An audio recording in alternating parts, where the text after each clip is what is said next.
February 20th, 2024. This is meeting Senate Natural Resources and Energy. We're continuing our work on Bill S-258, which we introduced last month. It is an act relating to the management of fish and wildlife. We're going to be taking testimony all week, and we're starting with a series of witnesses who have, many of whom have been with us before. And we're going to do 15-minute time blocks, longer testimony. I think later in the week, we're going to have some days with more witnesses and shorter time in order to be able to have more people come in or participate. And of course, if there's anyone who wants to weigh in on the bill, you can write to the committee and your remarks will be shared with everyone on the committee. And the same for people testifying in person if you want to give written remarks as well. That way, whether you show up in person, show up in Zoom, or do it by email, your voice can be part of the considerations going to be going this week. So with that, I'd like to get started and invite Bob Galvin. Mr. Galvin, good morning. Good morning. All right, good morning, Mr. Chair and esteemed members of the committee. My name is Bob Galvin, and I'm the Vermont State Director for the nonprofits Animal Wellness Action and the Center for Humane Economy, and I live in Richmond, Vermont. I have a master's degree in biology and several years of experience conducting wildlife research, including stints conducting bird and bat mortality surveys on wind farms, researching species listed as threatened under the Endangered Species Act, and assessing the effects of climate change and sea level rise on coastal ecosystems. On behalf of AWA and CHE's Vermont members, I want to express my full support for S-258, an act relating to the management of fish and wildlife. With the knowledge that we have a lot of information to get through this morning, I'll just touch upon a couple of the many reasons why S-258 makes meaningful, positive change to the way that we manage wildlife in the state. I'd like to start by letting the committee know that I've attended every Fish and Wildlife Board meeting since February of 2023 in person and have provided verbal testimony on wildlife issues at many of these meetings. My firsthand experience with the board through many key parts of the rulemaking process directly informs the testimony that I will be providing today. One of the most important parts of S-258 is the fact that it shifts rulemaking authority from the currently all-volunteer, uncredentialed board to the scientists and policymakers at the Fish and Wildlife Department.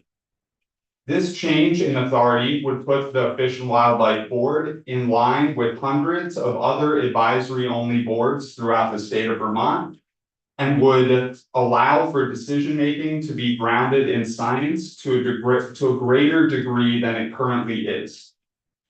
A recent example that highlights the need for the department to be the final decision-maker when it comes to rulemaking involves the decision by the Legislative Committee on Administrative Rules, or LCAR, to certify 4 objections to rules put forward by the board relating to trapping and coyote hounding.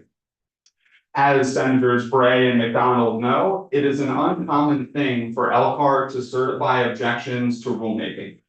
Typically, once an objection is raised by LCAR, the agency or department will do their best to work with LCAR and address the concerns raised. One of the objections raised by LCAR that I would like to touch on today is related to the definition of trapping used in the fur-bearing species rule proposed by the board. The board was trying to add the word hunt to the definition of trapping, which could have very significant constitutional implications considering hunting's status as a constitutionally protected activity. However, a definition of trapping had already been clearly given in the legislation that initiated this rulemaking, and the legislature had not tasked the board with making any changes to this definition.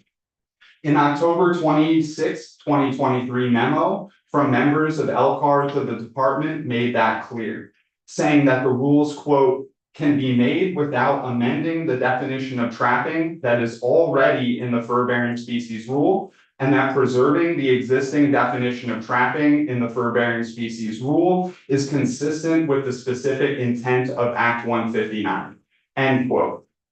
It is notable that this potentially significant change had also not been substantively discussed by the board before its inclusion in the rules. After this feedback from LCAR, the department then recommended making LCAR's proposed change to the board, stating, quote, while the department strongly disagrees that defining trapping as a form of hunting is in any way contrary to the intent of Act 159 or of the Vermont Constitution, it is recommending that the word hunt be deleted from the definition of trapping. The board chose to overrule the department on this objection and added the word hunt to the definition of trapping anyway. LCAR then certified their objections with the Secretary of State. Had the board been advisory only and the department here was the ultimate rulemaker, the outcome would have been different and the department would have worked with LCAR to address the concerns that were raised and move forward with the rule without certifying the objection. This is only one of several examples where an advisory-only board would have served the wildlife and citizens of Vermont better, and I expect that you will hear several more similar stories over the course of the next few days. The next piece of S-258 that is very important is that it broadens who appoints members to the board. Currently, every single board member is appointed by the governor, and the appointment process is concerningly opaque. By having the commissioner, the committee on committees, and the speaker of the house, each appointing board members, there is more room for diversity of perspectives and backgrounds on the board.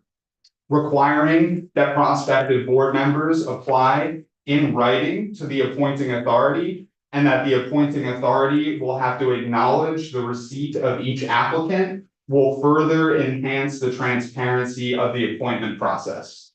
The educational requirements for incoming board members proposed by S-258 also make a meaningful difference in ensuring new board members are on the same page about key wildlife management topics related to wildlife management.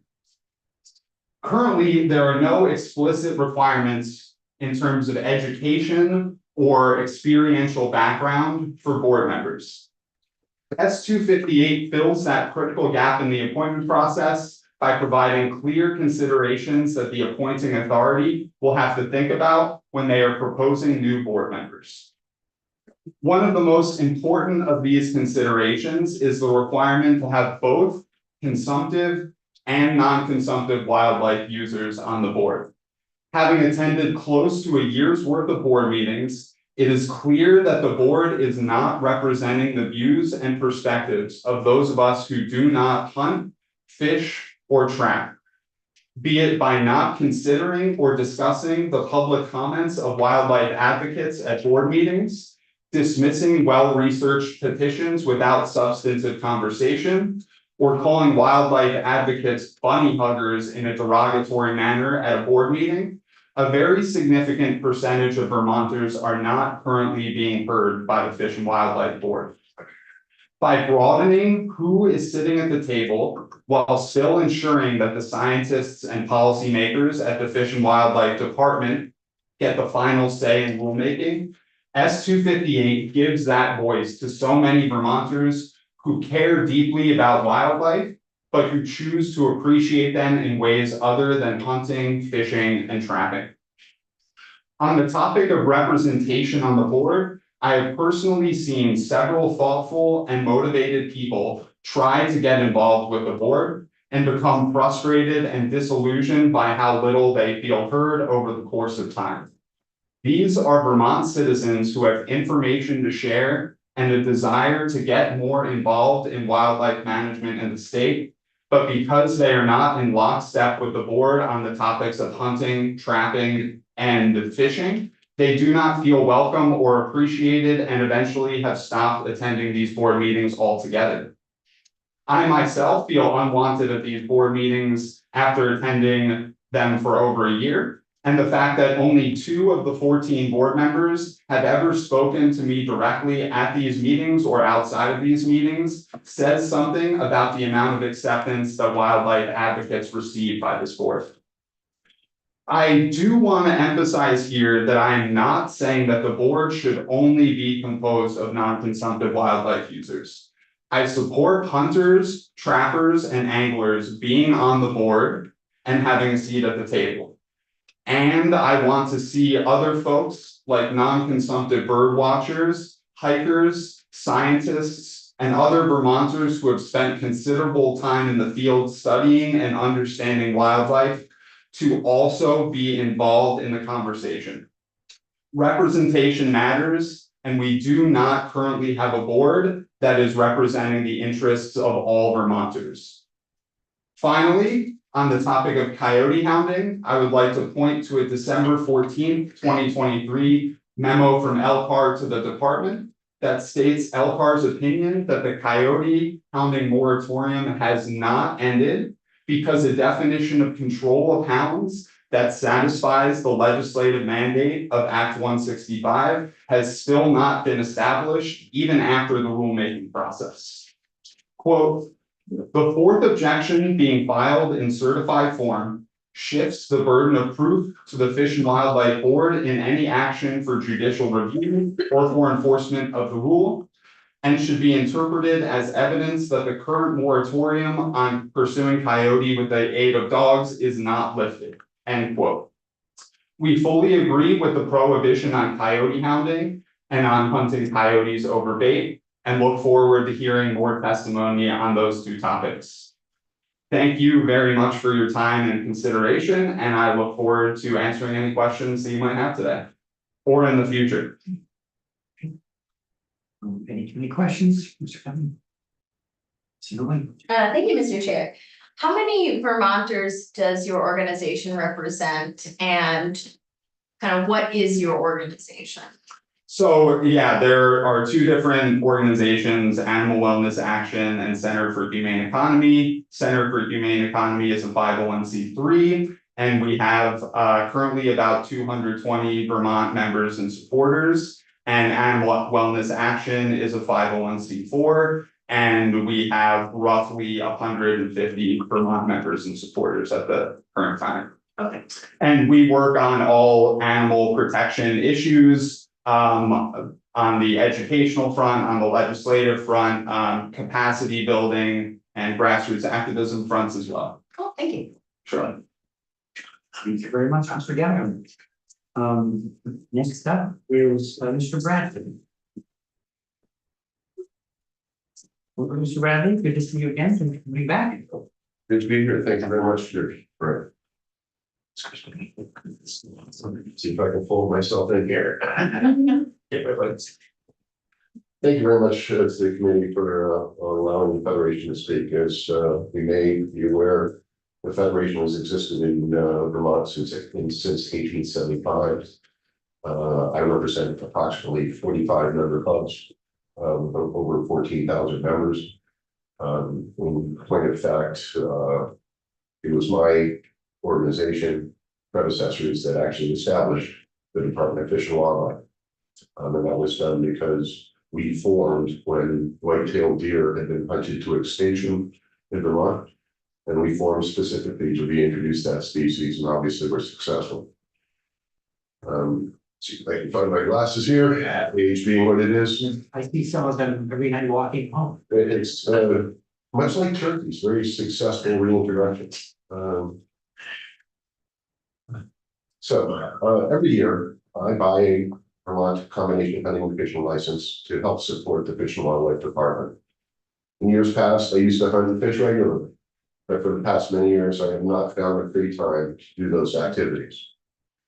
In the interest of full disclosure, I have never trapped, unless you count rats or mice in my 1863 house, nor have I ever hunted either bear or coyote with dogs. I have, however, hunted both rabbit and bird with dogs, but again, I have not done so for many, many years. I share these things only because I believe I currently would meet the definition of a non-consumptive user, even as I sit here representing a consumptive perspective. In version 1 of this bill on page 13, lines 19 through 21, non-consented use of wildlife is defined as meaning watching, photographing, listening to wildlife, and similar activities without engaging in hunting, fishing, trapping, or any other form of extraction.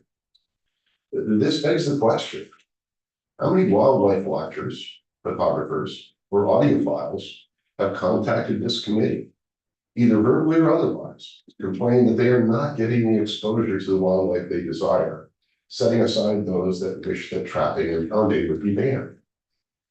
This is critically important to this discussion. That is the Federation's understanding that all of Vermont game species are abundant and flourishing, that this situation is a direct result of the science-based expertise that the Department of Fish and Wildlife provides to the Fish and Wildlife Board and advisory there, with the board then considering that advice, in addition to conducting public hearings on that advice, and the making of Fish and Wildlife rules.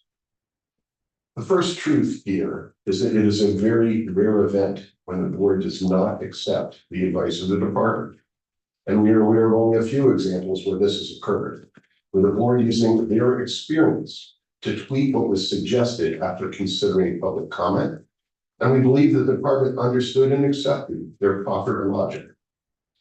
The second truth is that the fact that while hunters, fishermen, and trappers, i.e. consulted users, all have a vested interest in ensuring that our game species remain abundant and flourishing, this is also in the best interest of non-consulted users. So what is the problem? Why do we need such a drastic change in the board? And why is there any question as to who has the final authority? One major problem here is that this committee and the broader community of senators and representatives very seldom hear from hunters, fishers, or trappers thanking you for allowing them to continue constitutionally protected activities they have done for generations. You only hear from them when their way of life is threatened with bills that ban or suggest instituting radical changes when none appear warranted to our eye. This committee and the broader community of legislators do hear, often, from groups who demand that trapping must be banned, that hounding must be banned, that the Department of Fish and Wildlife does not follow the science, that the board is heavily biased towards whatever issue they are against, that the department and board support. All of which is not surprising, given that the stated mission of several of these organizations is to accepting anything short of a complete and total ban on this or that. The communities I represent often have their activities labeled as recreational, to demean that activity that these groups do not agree with. We ask, isn't every form of hunting or fishing, except for survival, recreational? Is deer hunting recreation? Is fishing recreation? How is one outdoor activity that involves the harvesting of nature bad, while another is okay? In a similar fashion to groups that despise trapping, there is an overlap with groups who hold that using dogs to hunt coyote does not constitute fair chase. They liken it to dog fighting. They raise concerns about control. But in the end, they want nothing less, again, than a total ban on the use of dogs to hunt at least coyote for now. Considering our opponents' arguments on use of dogs in hunting, it appears to us that every sport that utilizes dogs, including hunting rabbit and bird, will undoubtedly be attacked at some point. Today, you'll be hearing from 4 groups who want to have S-258 passed. And while I disagree with their stances, I do commend them for their persistence, as they have been very successful in being vocal. Of all those 4 groups, only one is playing by the rules. And that is the Vermont Wildlife Coalition, as they are the only group to be registered with the Secretary of State as both a business entity and as a lobbying organization. The Animal Wellness Action Group is not registered with the state as a business entity, but is registered as a lobbying organization. Protect Our Wildlife is registered business entity, but not a registered lobbying organization. Project Coyote has neither of these credentials. It is one thing for private individuals to seek to give testimony on a bill, but persistent vocal lobbying by groups who are not registered business entity and or registered lobbying organizations is not playing by the rules. Yet they're given the same privileges as those that are. To be a lobbying organization should be naturally followed that the organization is both registered as a business entity and as a lobbying organization. In point of fact, per federal law, organizations that are 501c3 organizations are supposed to be severely restricted in what they can do lobbying wise because they are taking tax deductible funds. They may educate, but all of us know that goes way beyond that, to a point where I seriously doubt that anyone here can say that these groups aren't lobbying. I believe the point will be made clear with the following speaker. While you may consider this off topic, we feel this is critically important because not only do groups like the Federation of Traditions Coalition have to pay for the privilege to lobby folks, we have to report the money we spend on lobbying as well as report any and all money we spend on advertising. These are things that some of these groups do regularly without any encumbrance or consequences. If by chance the Federation misses one of the numerous filing deadlines, we get fined $75 a day. Ask me how I know this with a September filing date well outside the legislature. Primary reasons given for drafting S-258 is to broaden the membership of the Fish and Wildlife Board to include more non-hunters in its makeup. As written, the Federation believes that this bill is needless, and if this is ever enacted, the result can only be conflict over what exactly is in the best interest of Vermont's wildlife and game species. We offer the following objections. The bill changes the current board membership from one representative of each of Vermont's counties, appointed by the governor with the advice and consent of the Senate, to 12 members, 4 chosen by the Committee of Committees, 4 chosen by the Speaker, and 4 chosen by the Commissioner. This is a radical change and will result in moving dedicated individuals from around the state who have worked exceptionally hard to protect all of Vermont's wildlife for many years. Currently, the governor appoints these individuals based on their reputation, knowledge, and experience in the Vermont outdoors, and yes, these historically have been consumptive users. Under S-258, that board will be replaced by a politically driven board, and I understand if the governor's appointing, that's also politically driven. There is no justifiable reason for this kind of radical change, and it could only serve to set up the board and the department for conflict, indecision, and ultimate failure.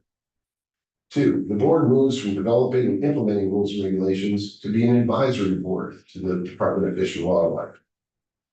We are unaware of any serious or even general complaints from the general public regarding the operation of wildlife management by the current board structure. The major exception is a few groups, only one of which is properly registered to be heard from as a group, with their complete and total opposition to several activities, including trapping, and at least 2 out of the several hunting activities involving dogs. Page 4, lines 1 to 4. Upon appointment, each board member shall receive training from the Department of Wildlife Biology, coexistence with wildlife ethics, reduction of conflict between humans and wildlife, and the impacts of the climate change on fish and wildlife. The training specified here surely cannot exist as described. This therefore is tasking the Fish and Wildlife Department to create a new, quite expansive training program. Given the rather austere Fish and Wildlife budget, where does that money come from? On pages 4 and 5, lines 15 to 20 and lines 1 to 2.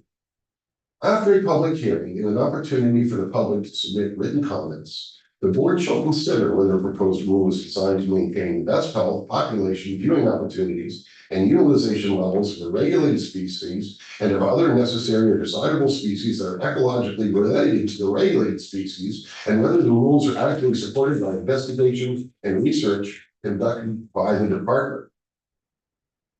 Wow. So in addition to the expansive training I mentioned before, we now need to train for proper investigative techniques as well as research techniques. That's what the board department do. Specifically department. Page 5 and 6, lines 19 and 20 and 1 and 2. Currently, the department's responsibility is, quote, the protection, propagation control, management, and conservation of fish, wildlife, and fur-bearing animals in the state that are in the interest of public welfare. This language has been rewritten as follows. It is in the public welfare to protect, manage, and conserve fish and wildlife of the state of Vermont and the habitats in which they reside. We cannot think of any legitimate reason to change that sentence, i.e. specifically removing, quote, fur-bearing animals, unless this is a tacit nod to accommodate groups who wish to eventually ban trapping. On this topic, we note that out of the blue, there was opposition to wording that would have stated that trapping was a form of hunting. It is the considered opinion of the Federation, which has existed in Vermont as an organization since 1875, that an organization that was in fact spurred to create the Department of Fish and Wildlife, that trapping most assuredly is a form of hunting. And the fact that Alcar would actually make this a nit to pick seems directly related to the persistence of certain groups who vocally objected to that characterization. Page 6, line 16. What is the primary reason for the change of wording? A healthy deer herd is no longer a primary goal, and this was replaced by one of the most important goals. We honestly see no need for this change. And the author of this change clearly had something in mind, as this wording suggests that there are other considerations that are equally important to having a primary goal that is healthy deer herd. Could one of those considerations be a view that hunting deer is recreational? Could it suggest the way the deer are harvested can be open to consideration, i.e. rifle versus pistol versus bow versus crossbow versus muzzleloader?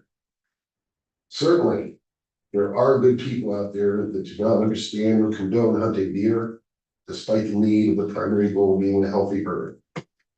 Page 13, lines 1 to 3.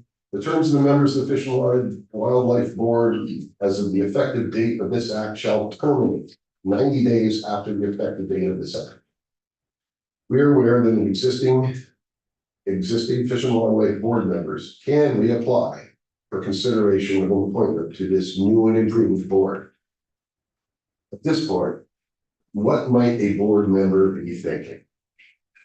A, the legislature just ousted me for doing the job I was appointed to do based on my reputation, knowledge, and B, despite my reputation and knowledge, being in that job subjected me to all sorts of tasks just for doing the job I was appointed to do and doing what I thought was best.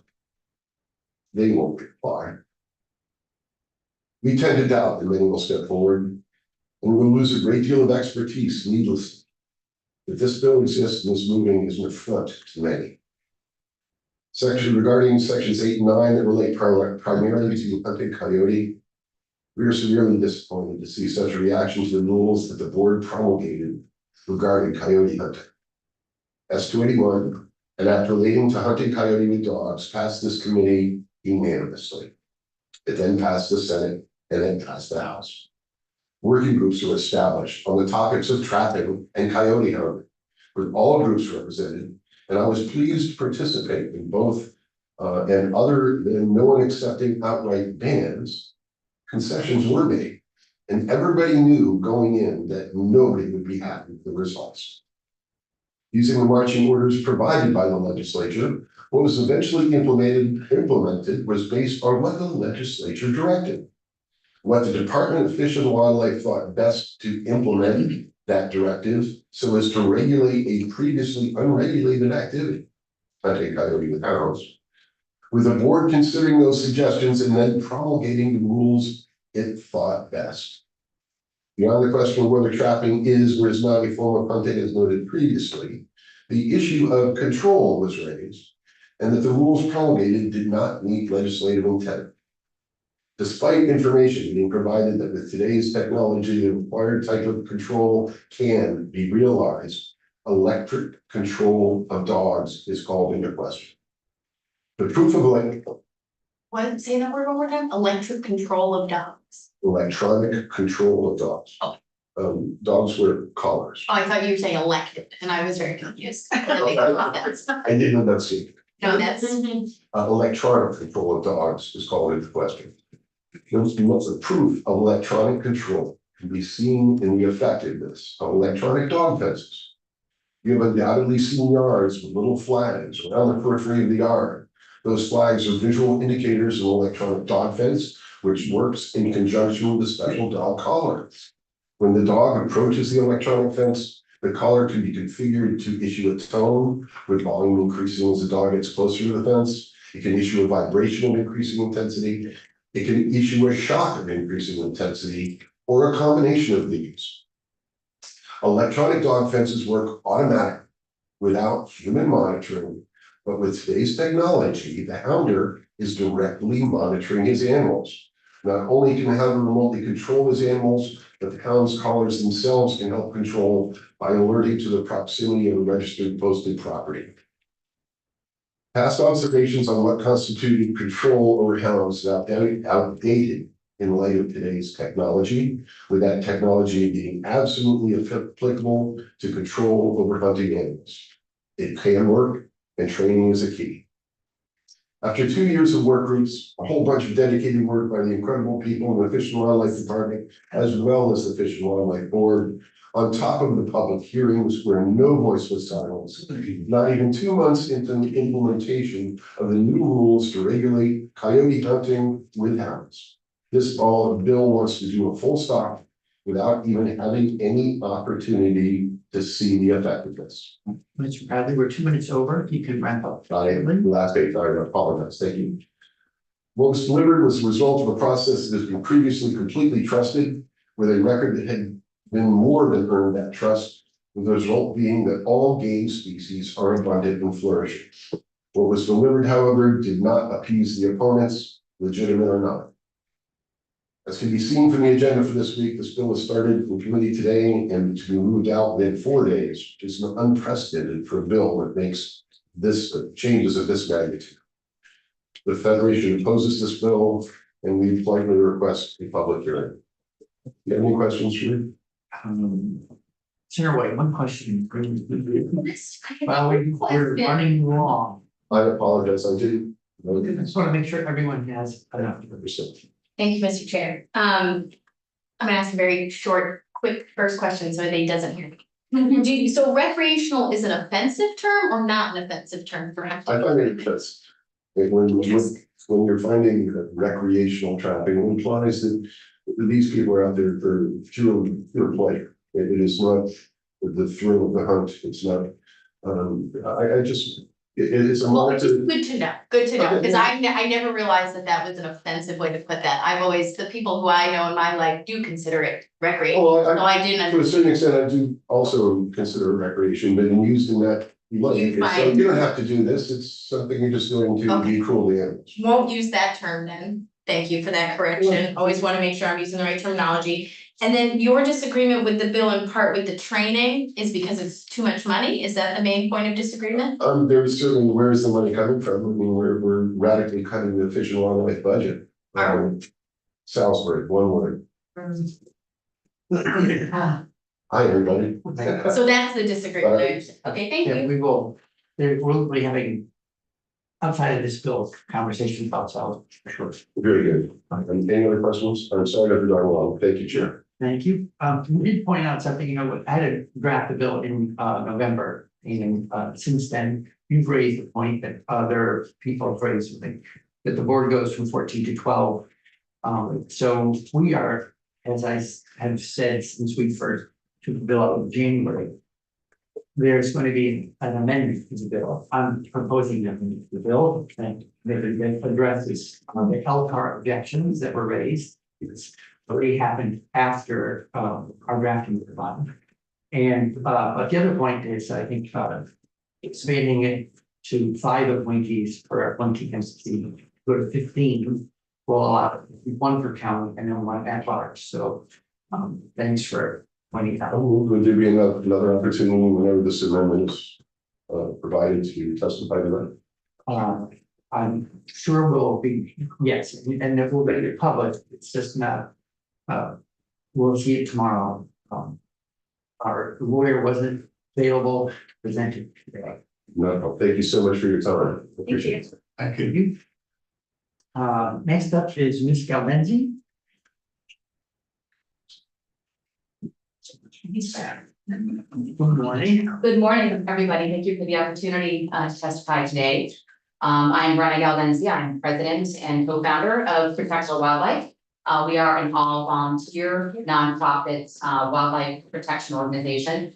And despite a lot of misinformation that's floating around right now, I just want to be clear for the probably, I don't know, millionth time, we are not an anti-hunting organization. We are grateful to have hunters and anglers and farmers and seventh generation Vermonters and everyone in between who believe in our mission and who join us. And I believe many of them have written to you in support of this bill. So I just want to make that clear. I also feel the need to, again, defend our organization. I would like to remind folks to refer to the Vermont Secretary of State's definition of lobbying. We do not, we're an all volunteer organization, number one, we don't employ anybody. And we don't spend $500 or more a year on direct lobbying. Therefore, we are not required to file as a lobbyist. No surprise, we are in support of S-258. And the first issue, I mean, this has been kind of vetted in public hearings, I think in 2022 with a couple of bills. There was so much public testimony on both the coyote hunting piece, the Fish and Wildlife Board piece. So this is really, I don't think anything super new to legislators and to the public who have had ample opportunity to comment on this in the past. So the Fish and Wildlife Board, I've been trying to work with this Fish and Wildlife Board since moving to Vermont in 2010.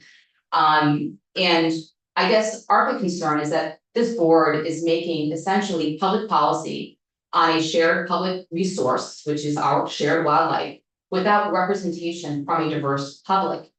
That is just simply not good democracy. And why should only 14 people who are not elected and do not represent the majority of Vermonters hold the ultimate power to pass regulations that impact all of us? All members are either trappers, hunters, anglers, or hounders. There is little to no diversity of values, politics, and other factors. And the non-consumptive public doesn't feel comfortable speaking before the board due to a history of hostile behavior. And I do come with receipts always. And so I provided ample exhibits that you all have access to, including an ethics complaint that we sent concerning the Fish and Wildlife Board back in 2019, I believe. And the governor appointments themselves lack complete transparency. I mean, it's an opaque process. There's no Fish and Wildlife Board member one day, and the next day someone shows up. We don't know their qualifications. We don't know their interests. We don't know of any potential conflicts of interest.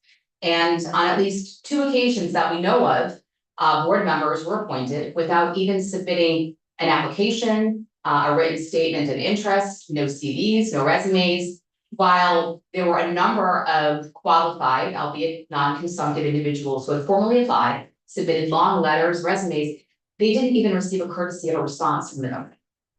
And these concerns were sent to the governor back in 2021. I included a letter. We received no response from the governor. So again, it's this impenetrable, iron triangle that we just, we can't seem to be heard. So S-258 allows for diverse voices at the table to share concerns, ideas, and recommendations to department staff. And I read this quote and it really resonated with me. Accessibility is being able to get in the building. Diversity is getting invited to the table. Inclusion is having a voice at the table. Belonging is having your voice heard at the table. That last gray highlighted point is what's been missing for so long. As you can say, you're invited to the board meetings, you're invited to working groups, but voices aren't truly being heard. And in a 2019 survey conducted by the University of Vermont Center for Rural Studies, the majority of Vermonters do support, the spirit of S-258. 67.7% of Vermonters would prefer to have the professional staff at the Department of Fish and Wildlife make regulations and not an all-volunteer, largely uncredentialed board. And there's access to the actual survey, the survey methodology, and the land clip. And this is interesting, so everybody pays into conservation, yet only license holders have power in decision making.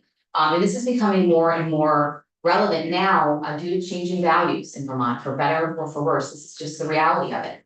As revenue from licenses decrease, revenue from federal and general funds increase.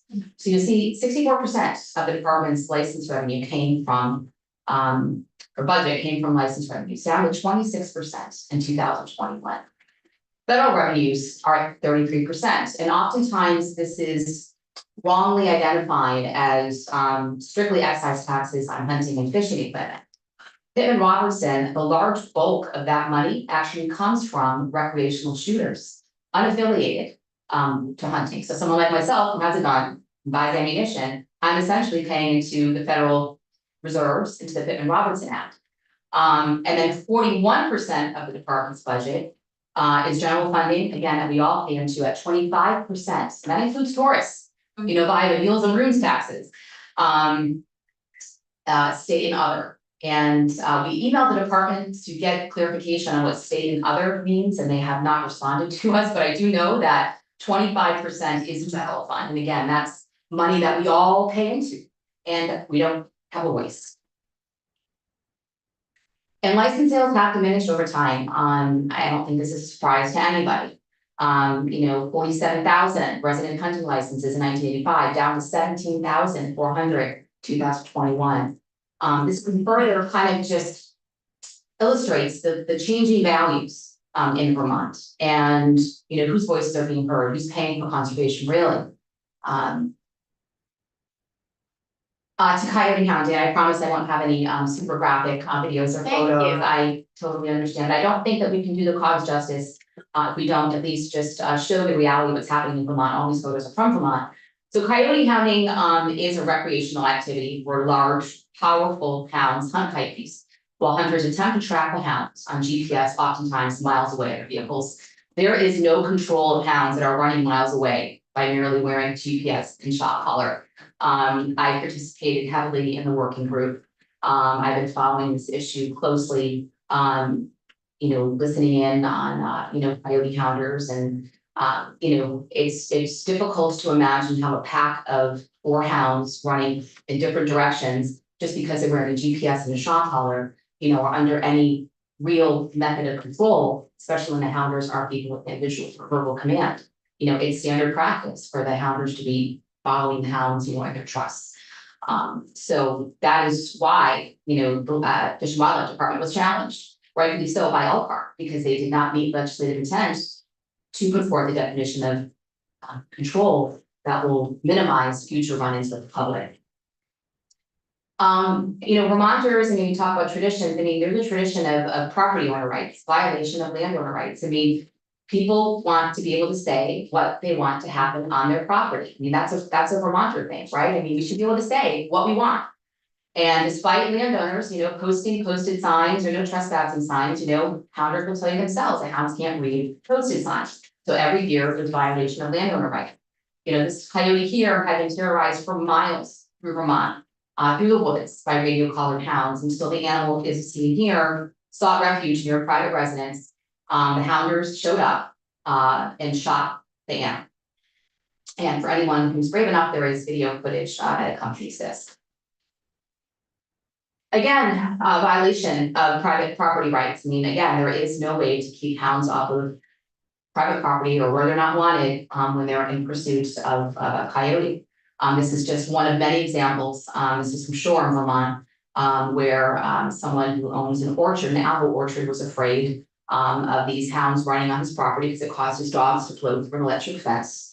And with the current definition of control of dogs, this isn't going to stop. This is going to continue. And the public is going to continue to be here in the legislature, and so we see real changes enacted. And you all have access to this if you want to read a bit more closely.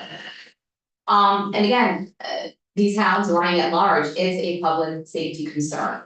I know this woman from Fairleigh, she's retired veterinarian, wanted to come and testify before your committee. She wanted to bring her dog, Spider, into the committee and said, I don't think that's allowed, but she was riding her bike on a class 4 road in Fairleigh with her dog running along beside her. And a pack of 4 hounds came running out of the woods.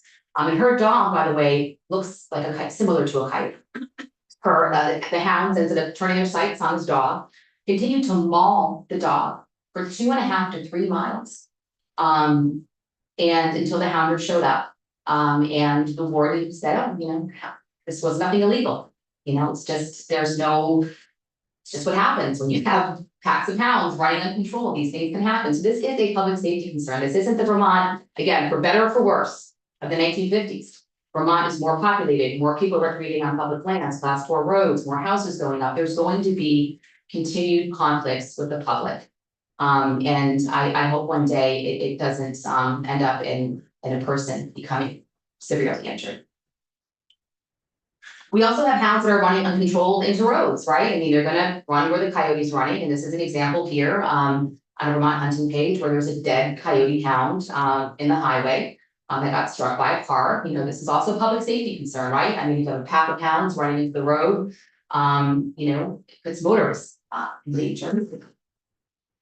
And this is the part that really is most kind of perplexing to us, is that coyote hunting in general is really antithetical to Fish and Wildlife's own science. So this is from their website. Coyotes have increased in reproductive rates in response to hunting. The population rate quickly from efforts to control their numbers directly by the. So this isn't even looking to ban coyote hunting, right? I'm just trying to convey that the Fish and Wildlife Department even acknowledges that coyote hunting in general isn't science-based. So we hear follow the science, but they seem to be selective as to which science, you know, they follow. And it's not just, you know, animal activists who are referring to coyote hounding as legal dog fighting. Coyote hounders themselves refer to this activity as dog fighting. This is Northeast Hunting with Hounds, all the names have been redacted, where a coyote hounder was talking about, you know, he was upset actually that some of his fellow coyote hounders, it seems to be common practice now, that they allow their hounds to attack, to maul, to rip apart, you know, a cornered coyote. You know, he said this isn't really what used to happen. It seems like in this new era, this video game mentality, TikTok likes, Instagram likes, it's something potentially new.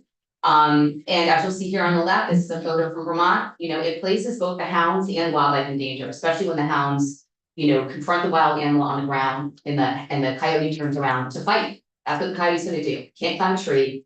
It's stuck there with a pack of hounds attacking it. So it is legalized dog fighting, in my opinion. And 2 last slides.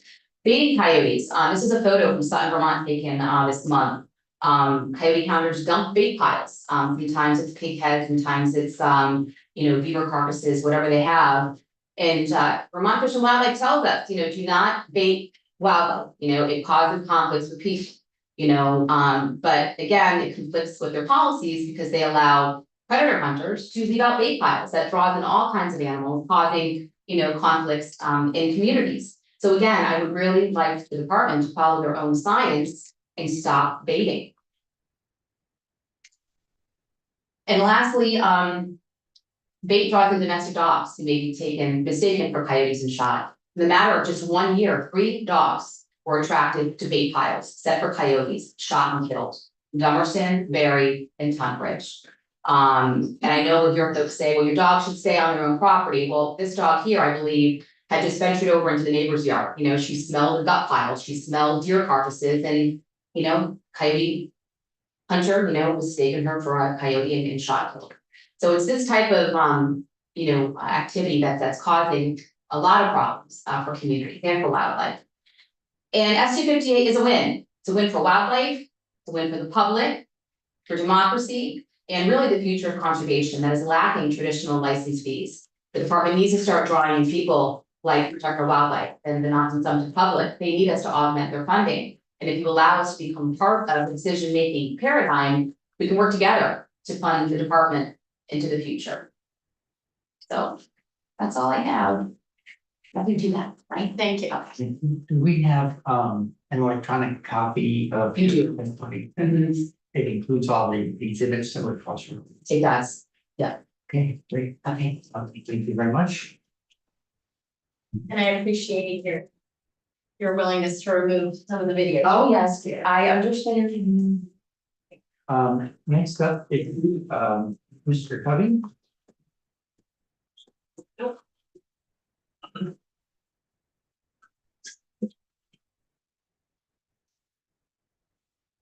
Good morning. Good morning. For the record, Mike Covey, Executive Director of the Vermont Federations Coalition. I'd like to start with a little question and answer, if I may. So the question that I have first is, if my dog bites you or one of your family members, who's responsible? We're not doing question and answer here. We're here to listen to you, but. All right, well then I'll put the questions out as a Rhetorically answer. rhetorical questions, okay? If my dog were to get into somebody's garden or kill somebody's livestock, if my dog were to damage somebody's property, who's responsible for that? And then the follow-up question to that is, if my dog gets in the trap, who's responsible for that? I believe they all have the same answer. I think that's been missing from this discussion. So, What is your Um, answer? Wait, what is your answer? well, if in the event that my dog bites you, you're gonna hold me responsible, correct? In the event that my dog damages your property or kills one of your livestock or does anything else, you're gonna hold me responsible. Yet somehow we have this dichotomy wherein the moment a dog gets into somebody's trap, we suddenly hold the trapper responsible. I think there's a very clear hypocrisy in that we need to address. So, and I'd also like to clarify a definition. I've scribbled notes here, so, I'd like to clarify a definition. And that definition is wildlife advocates. Hunters, anglers, and trappers are all wildlife advocates. We've spent the better part of a century caring for, caretaking, stewarding, and funding the sound management of wildlife throughout the country.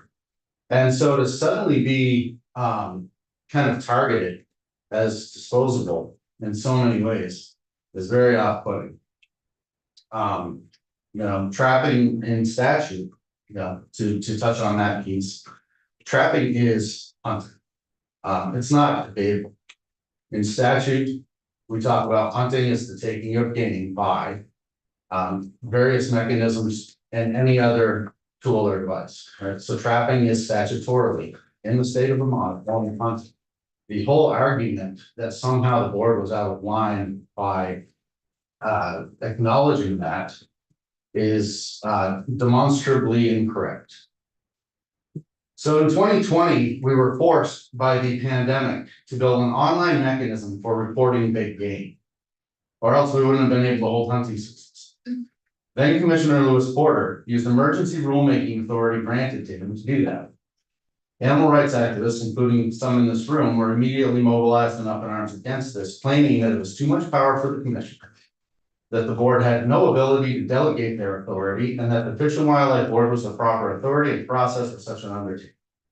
So my question is, what has changed? It's only been a few years, but it seems as though whatever is most injurious to the hunting community is suddenly the right direction to take. In 2020, what that meant was that an arduous, iterative, months-long process that was trying to find its feet in a suddenly virtual world was the right direction to take. Now it means a completely revamped Fish and Wildlife Board is the right direction to take. You just heard testimony in one moment talking about how we need to pass this bill because the public wants to have our fish and wildlife biologists in charge of it. And that was followed immediately by testimony that our Fish and Wildlife Department isn't managing wildlife scientifically. So my question is, which is it? Either they are or they're not. It's our assertion that they are, and it's our assertion that the Fish and Wildlife Board takes good direction from it to a point. The expectations that a few members of LPAR put forth to have dogs, hunting dogs, required to be on leash or in sight are not even viable in hunting of grouse.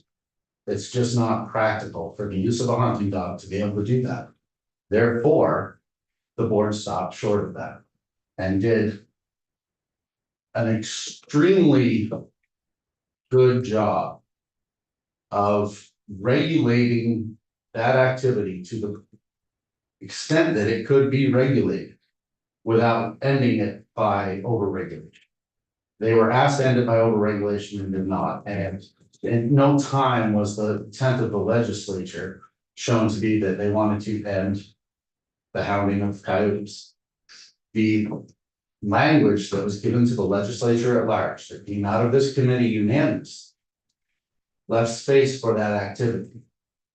So to attempt to drive the regulation to a point where it wouldn't be practicable is indefensible by the idea that they were outside of legislative intent. They were well within. It seems as though there's enough interest based on some emails I received just this morning that a public hearing is an appropriate ask, so I appreciate that Mr. Bradley asked for that. One of the interesting things I found, I had a few emails sent to me that said we were seeking balance. And I wonder why we would seek balance in what is supposed to be a public discussion, an opportunity for folks to redress their grievances with this body. We should be hearing from everybody who has an interest in speaking, and we shouldn't be trying to balance that on a one-for-one basis, but rather see what the public actually thinks. Eliminating the Fish and Wildlife Board and replacing it with a new board, 2/3 of which is appointed by legislators, can only be construed as a legislative usurpation of the governor's ability to balance the decisions of this body with appointments. We have 3 branches of government that are designed to balance each other, and it's messy, and it should. I personally believe the messiest work creates the best results. The last decade has seen the rise of an extremely virulent animal rights movement in Vermont. And anglers, trappers, and hunters don't feel hurt. You know, we hear a lot about folks not feeling hurt, but there's a movement to do away with certain aspects of this and to create legislation that on its face seems to guide this board to that direction is about as logical as asking your mechanic to do open heart surgery. If somebody has an active desire to end a practice, and that's their goalpost, then putting them in charge of how that practice is regulated doesn't make a great deal of sense. I'm going to skip some of this because it's been covered. Giving the new board authority over department policy and rules beyond the current scope of just game harvesting rules is inappropriate. To include non-game and other policy issues that the department is already managing incredibly well is a step backwards, and to place hunting in jeopardy through poorly directed initiatives is senseless. Finding the term non-consumptive user as a person who doesn't hunt, fish, trap, or otherwise extract from wildlife is, in my mind, a microaggression against the outdoor community. We are trying to find a state where our society is more inclusive, and yet we generate terms designed to separate. Designed to say that this group is less harmful than this group, or this group is better than this group. And the term non-consumptive user is certainly one of those. It's not something I ever heard before 5 or 6 years ago. This community has stewarded wildlife for over a century out of our love for these animals, and this seems to go beyond simply creating inclusiveness and give a clear signal that the hunting, trapping, fishing community is being discarded. Requiring appointment of non-consumptive users to the board, again, is just untenable. And it wouldn't be if there were some guardrails. If there were some guardrails that said, if you're part of an organization that has actively and openly stated that you want to end practices A, B, and C, then that would make some sense. But in the current state, our board is open to everybody. And we're now being told that we need to restrict who can be on it and to guide who can be on it, instead of just allowing it to remain open to all. The argument against any negative implications of this bill has been that it is simply an advisory board. It puts the board into an advisory capacity. But it also creates a situation where the department has to explain to the board why they didn't do what they were told. It is our contention that it's very likely that when the department disagrees with the board, there will be, there's a very high likelihood that legislation will be created to address that. Furthermore, everybody in this room knows how easy it is to come back a year later and make board regulation. Doesn't take much to change legislation. So there are baby steps in this regard, right? So that's where you're seeing all the pushback from. You understand that everything in this building is dying. And the hunting community feels very much as though they're being discarded, unheard, and that there's this sense that those who would like to end what we do are somehow more just. The bill goes on to require creation of a non-game fish and wildlife, and that plan's already in place. In 2015, there was a very extensive plan that was created, the comprehensive wildlife management plan. That covered everything all the way down to the lichens on top of Camel's Hump. I know because I read it, wrote a position statement on it. It took me about 2.5 months, and I think it was a 10-page position statement. So that already exists. And we're talking here about increasing the impact of the Fish and Wildlife Department on making these decisions. They're totally in control of those decisions, land management and so forth, although the land management does go through a public process as well. So I fail to understand why this board is required for any of those activities, right? Any of those portions of their work. If you look at New Hampshire, they have a Fish and Wildlife Board that you are required to be a hunter, trapper, or angler to be on it, and they guide everything right down to the budget. I don't think that's a great situation either. What we have now is a very functional board that deals with a very narrow scope, and it doesn't tell us we may or may not hunt. It doesn't tell us we may or may not trap. It simply sets guidelines on how we do these things. And I see no reason for that to change. It's a functional, iterative process as it is. Removing the language about stewarding the deer herd being the primary goal of the department, it's interesting and we find it arbitrary. We know that deer are an incredible barometer of habitat health for so many other species. But we do find disturbing the removal of the word abundant. Current statute says that the department's primary goal is, or a primary goal of the department is to maintain an abundant and healthy deer herd, and we question why. And there are going to be a lot of people who are going to want to know why the word abundant is being removed. Outlawing the hunting of coyotes with canine companions at this stage further adds to the distrust that the sporting community is developing about how this legislature perceives them. We just spent 2 years doing a great deal of work. We have an incredibly highly regulated activity. And before that was even complete, there was legislation drafted in November, you said?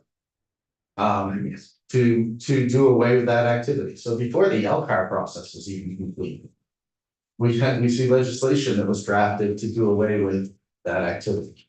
How can we have confidence in this process? That's the case. We need to slow down. We need to look at what has been done. We need to appreciate what has been done and give it some time. And then we need to take a really honest and perhaps disassociated look at what the impacts are, rather than focusing on 1 or 2 negative outcomes, because we will have those negative outcomes in every single activity we take on. If all this committee ever saw was deer that got wounded and not recovered, and that was the storyline, then you would think deer hunting was terrible.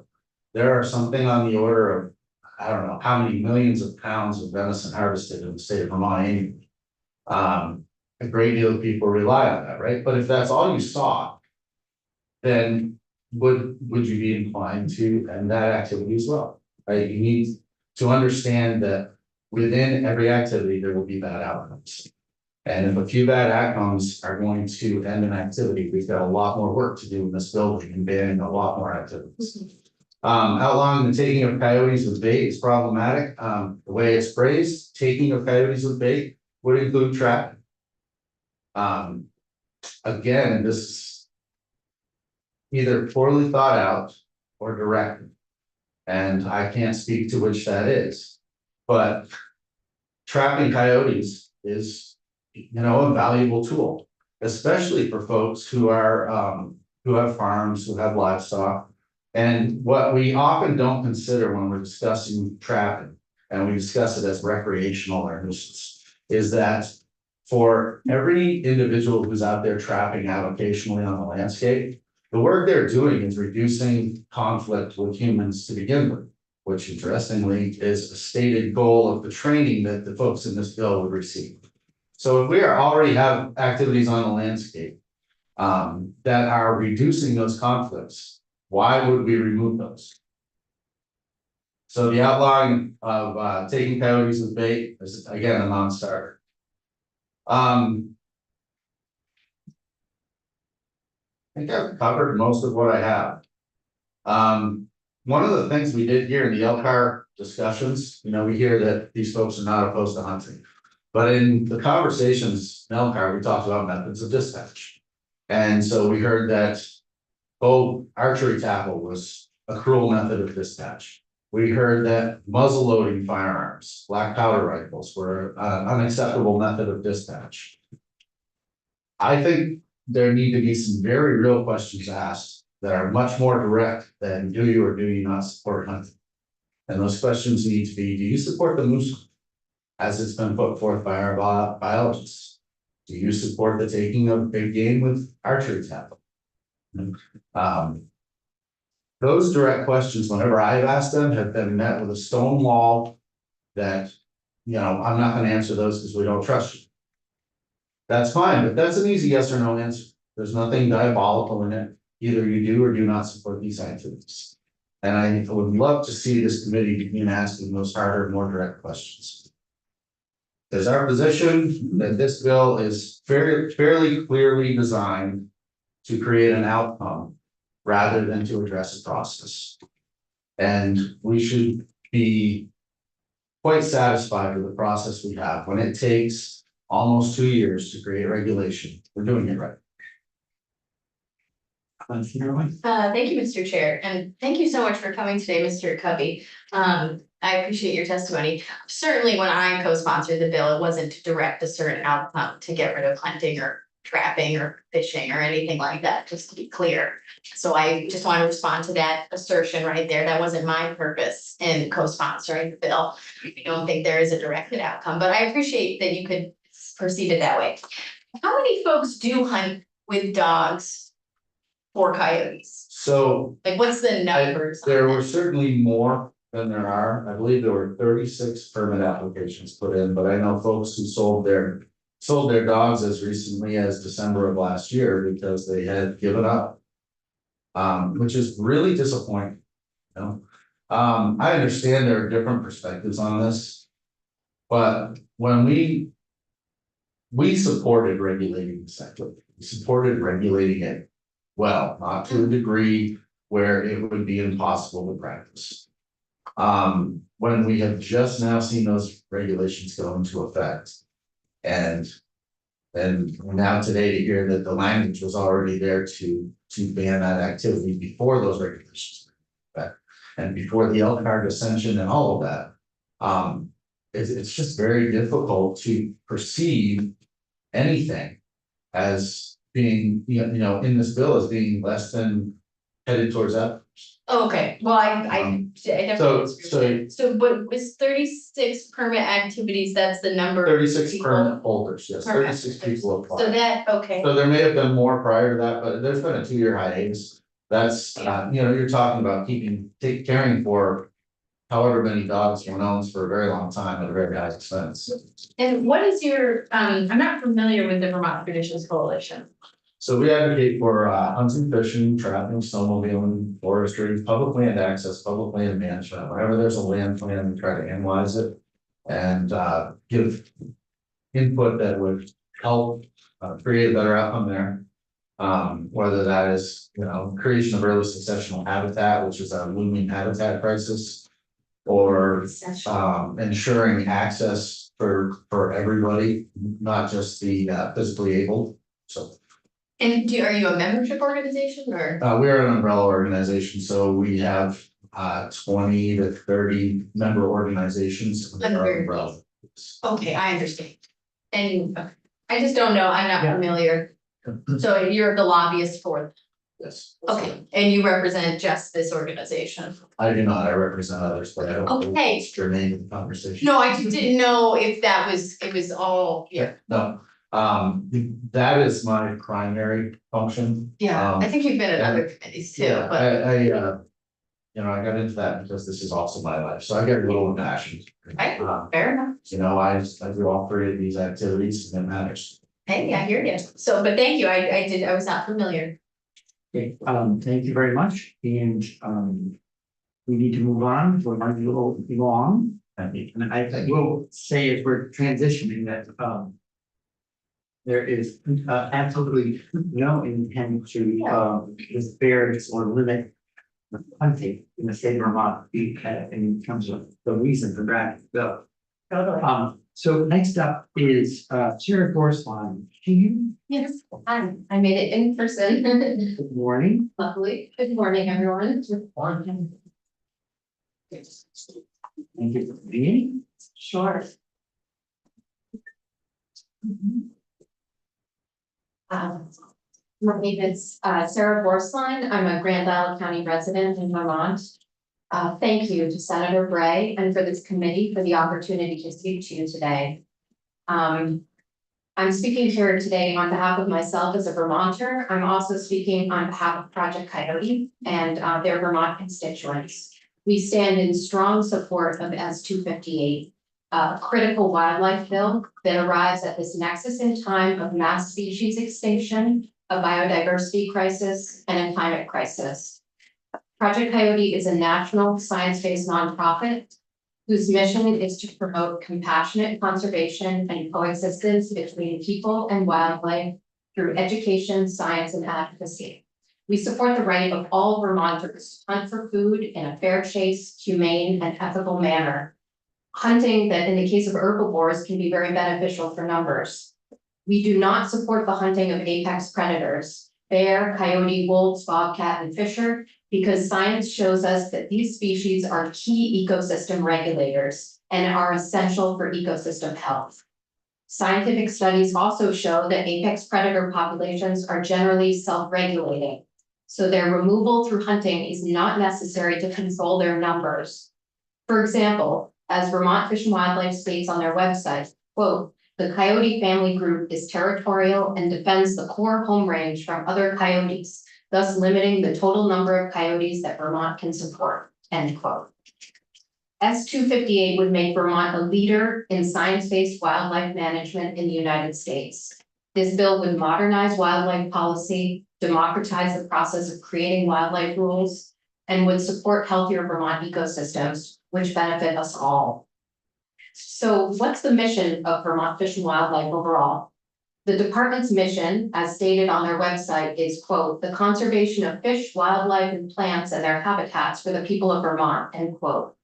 The rulemaking created today, currently those rules are made by the Board of Fish and Wildlife, has effects that will extend into the future when the children of today will become ancestors to generations of descendants. So why is wildlife governance reform necessary at this point? As stated on the Vermont Fish and Wildlife website, quote, "Our $20 million annual budget is funded by three major sources: user-based fees such as licenses, excise taxes on gasoline, hunting, and fishing equipment, and state general funds." End quote. State general funds supplied by all Vermonters are a significant portion of the agency's budget in Vermont as compared to other states.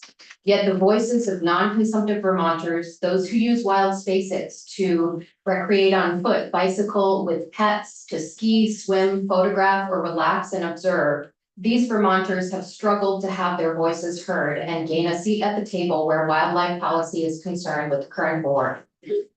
When non-consumptive users of wild spaces have presented well-researched and scientifically informed petitions to the board, these petitions are either delayed and then denied or simply denied by the board with justifications that lack scientific basis or the curiosity it takes to compromise with other viewpoints. For example, the petition from my colleague Jane Fitzwilliam with Vermont Coyote Coexistence Coalition, who in March 2022 proposed a regulated coyote hunting season instead of the current year-round open season on coyote. that was not denied until almost a year later, or the petition from Vermont landowner and lawyer Andy Phelan in March 2023, asking the department to ban the deliberate killing of mother bears with their cubs after he saw a hunter on his trail cam kill a mother bear in sight of her cubs. So what ecosystem services do coyotes and other apex predators offer to Vermont ecosystems? Quoting the Vermont Fish and Wildlife website, quote, "The Fish and Wildlife Department recognizes that people have many differing viewpoints on the value of predators. We believe, however, that coyotes are important members of the ecosystem and have evolved together with many of nature's existing prey species. Conservation of the coyote is important to maintaining ecosystem integrity because of the vital role they play as predators. While coyotes kill other animals to eat and survive, including an occasional deer, they should not be subjected to an extermination program. Coyotes fill the role of a natural predator, a role that is important for maintaining the dynamics and health of our ecosystems," end quote. I couldn't agree more with this assessment from the biologists and scientists at Vermont Fish and Wildlife. And I would note how out of step these statements are with the board's current coyote policy that includes a year-round hunting season for general hunting. Trapping and hounding do have seasons.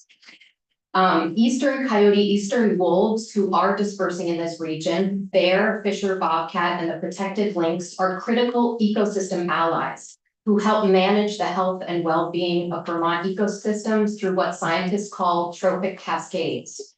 Trophic cascades are powerful indirect interactions that can regulate entire ecosystems and occur when top predators limit the density and/or behavior of prey. Carnivores here in the Northeast serve crucial top-down regulatory roles. These animals all have a purpose within ecosystems, whether keeping them in balance, dispersing seeds in their scat, or reducing rodent populations, which in turn controls the prevalence of diseases such as Lyme disease. The current year-round coyote hunting season and honor system reporting for trapped coyotes only means that there's the potential for coyotes to be removed in excess in Vermont ecosystems. And because hunted coyotes, with the exception of trapped coyotes, are exempt from the wanton waste bill, they can be killed in unlimited numbers and disposed of in any manner except near roads and infrastructure. Scientific studies indicate that the aggressive removal of coyotes can actually lead to an increase in their numbers. And I've provided 2 studies to the committee about both coyote ecology, but also about how removal can cause increased number in population. That's due to increased litter size under pressured conditions, and also due to juvenile coyotes who, upon disruption of their social structure, are known to disperse out of their territory and find new mates. Scientific studies also show that juvenile predators who are orphaned tend to predate on farmers' livestock more than predators in areas where the population is not aggressively removed. And then I'd briefly like to talk about baiting and coyote hound hunting as related to this bill. One of the frequent justifications given by Vermont Fish and Wildlife staff and board members for a year-round coyote hunting season and the hunting of large predators more generally is that the claim is that hunting keeps wildlife wary of humans and human spaces, thereby reducing human-wildlife conflicts. At Project Coyote, we would argue that if legislators and Vermont Fish and Wildlife are interested in minimizing human-wildlife conflicts, then one of the most problematic hunting practices is the use of bait to hunt coyotes and other animals. Bait is problematic because it brings animals out of wild spaces into human spaces, and it also acclimates wildlife and domestic pets to that food source. As my colleague Brenna mentioned, in 2022, there were 2 incidents in Tunbridge and Barre, respectively, where domestic dogs were fatally shot over bait piles. There was another incident in November 2023 in Dummerston.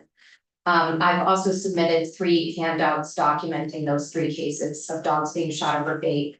What I'm seeking to highlight is the collateral damage that can occur when an indiscriminate method is used to hunt animals, whether bait or traps.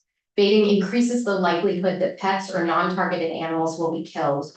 And given that there's 3 known incidents in the last year of this happening, or 2 years, at Project Coyote, we believe that limiting bait would increase neighborhood safety in Vermont and help prevent further human-wildlife conflicts, and also would protect pets, since that's clearly necessary. Last, I'll touch on coyote hound hunting. This bill would ban the use of hounds to hunt coyote, which would be a welcome update to the rules. This is a recreational practice that has no basis in science or ecosystem management. It's broadly opposed by the public and has created conflicts with residents and landowners in Vermont. It also has similarities with legalized dogfighting, which you can see from the photographs shown. Dogfighting was federally banned due to its cruel and inhumane nature.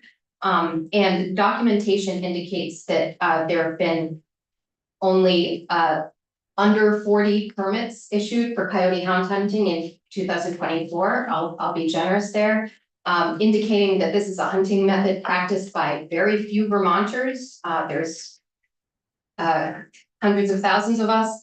And so this is something that is practiced by very few people and has a fairly big impact on the larger community and residents. To conclude, it's the natural role of the trained biologists and scientists at Vermont Fish and Wildlife Department to oversee environmental rulemaking, given their training and knowledge of ecosystem science. S258 would be a great start at modernizing wildlife governance in Vermont. And I'll just briefly touch on tradition. I hear trappers and hound hunters refer to tradition very frequently. I would argue we all have personal traditions.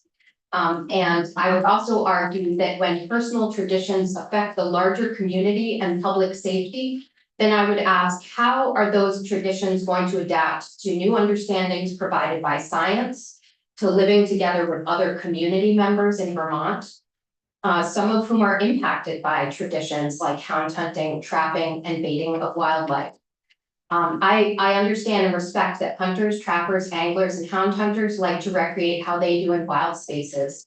I also like to enjoy my personal traditions, and I also like to enjoy personal safety while recreating outdoors. Safety for myself, safety for my pet, so it's not shot over bait or caught in a trap, and safety as a resident from a pack of hunting hounds far from their handler who may cross over my property lines where I live without reading posted signs, so to speak.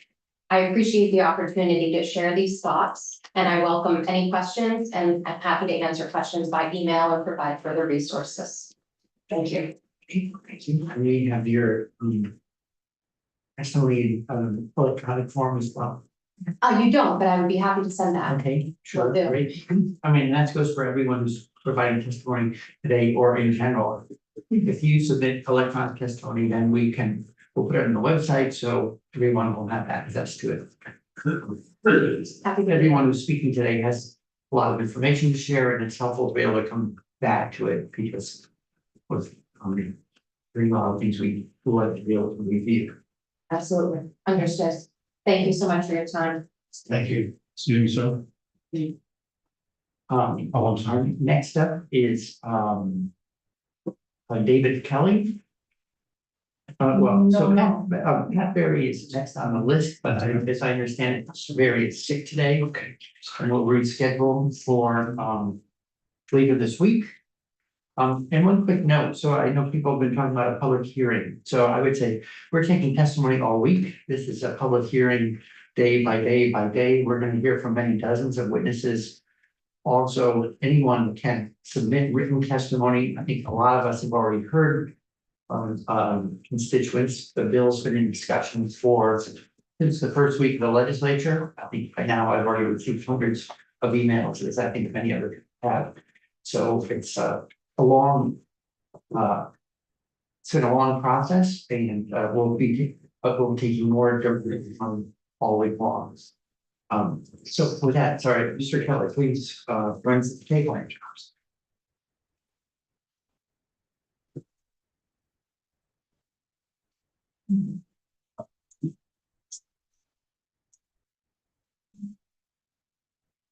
Mr. Chairman and members of the committee, thank you very much for allowing me to be here. I'm the vice chair of the Vermont Wildlife Committee, the coalition, and I have trapped.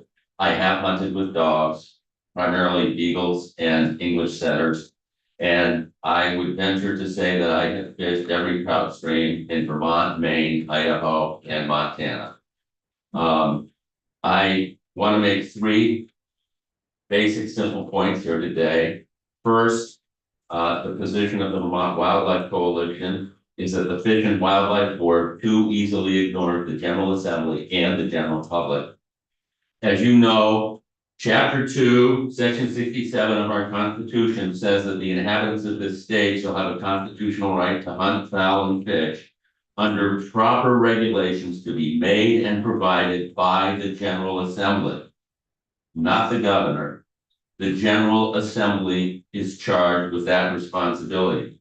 And the General Assembly can delegate its regulatory powers, but it cannot abdicate those powers. In 2022, the General Assembly passed Act 159, calling for higher standards in the use of leg hold and body gripping traps. Among other things, the General Assembly mandated that traps be placed, quote, a safe distance from public trails, class 4 roads, playgrounds, parks, and other public locations where persons may reasonably be expected to recreate. When confronted with this mandate, the Fish and Wildlife Board decided to put setbacks on government land, the Long Trail, the Appalachian Trail. They insisted on omitting 85% of Vermont's land. The meaning of the meaning of the General Assembly's mandate was clear. Public trails where people may reasonably expect to recreate. But today, there are no setback requirements on most public trails, including, importantly, the Kingdom Heritage Trail, the side trails on the Long and Appalachian Trail. In Greensboro, where I live, we probably have dozens of trails, none of which are covered. On top of ignoring trails on 85% of Vermont's land, the board also made an exception to any setback requirement on the 15% of the lands that were covered, as long as the trap is in water, any water, even a few inches of water, including culverts, where plainly dogs and wildlife congregate. Taking these public setbacks and then telling the public that we have required setbacks is probably deceptive at best, because we don't on 85% of our land. When the number of sows being killed with cubs received quite a bit of publicity a couple of years ago, and when Mr. Phelan filed his petition to ban killing those sows with cubs, we supported that petition. It seemed like a no-brainer. It just seemed on behalf of hunters, on behalf of the reputation of hunters, on behalf of almost every kind of advocacy, a simple no-brainer that the general public would plainly support. And yet, again, the Fish and Wildlife Board just ignored us and turned its back on us. When an unelected board of political appointees assumes the authority to disregard the plain mandate of the General Assembly and what seems like some of the most common sense regulations, and when the General Assembly has been constitutionally charged with regulating that public trust, and this unelected board of political appointees ignores their mandates, then I would submit something is wrong and needs to be changed.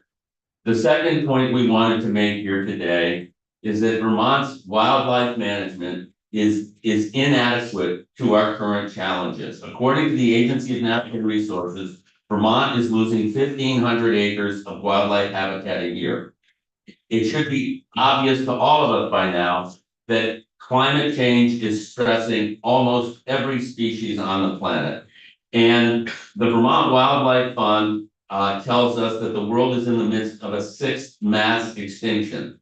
Unlike previous extinction events, that are caused by natural phenomenon, this, we're told by the Wildlife Fund and the National Academy of Scientists, is driven primarily by human activity. The National Academy of Scientists tells us that the loss of biological diversity has reached crisis proportions with the loss of hundreds of species every year.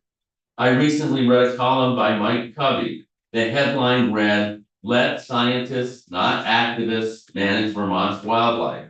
And I think that's something we can all agree on. That's what we would like to see. What is at stake right now is too precious to be driven by any single agenda. It is time we raise the bar on our standard of care for this public trust and turn key regulatory decisions over to the biologists and the professionals at the Vermont Department of Fish and Wildlife. Like almost every other board in state government, the Fish and Wildlife Board, composed primarily of lay people appointed by the governor, should be advisory.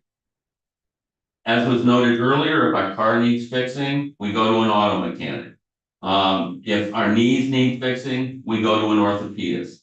Ultimate responsibility for wildlife management rests with you, the General Assembly, but when you delegate that authority over wildlife, it should be to the professionals, it should be to the people who are most qualified and best trained to do that job. The third and final point I want to make is that the higher standards we're talking about is pro hunting and pro fishing. Our system here in Vermont of wildlife management is antiquated. 4 states, Minnesota, New York, Connecticut, and Rhode Island, do not have wildlife boards or commissions. In 8 states, Alabama, Delaware, Illinois, Maine, Maryland, North Dakota, South Dakota, and West Virginia, those boards or commissions are advisory only. I fished all over the state of Maine, and they are doing just fine with an advisory commission. In fact, I would submit that the fishing on the McGalloway River is better than any fishing in the state of Vermont.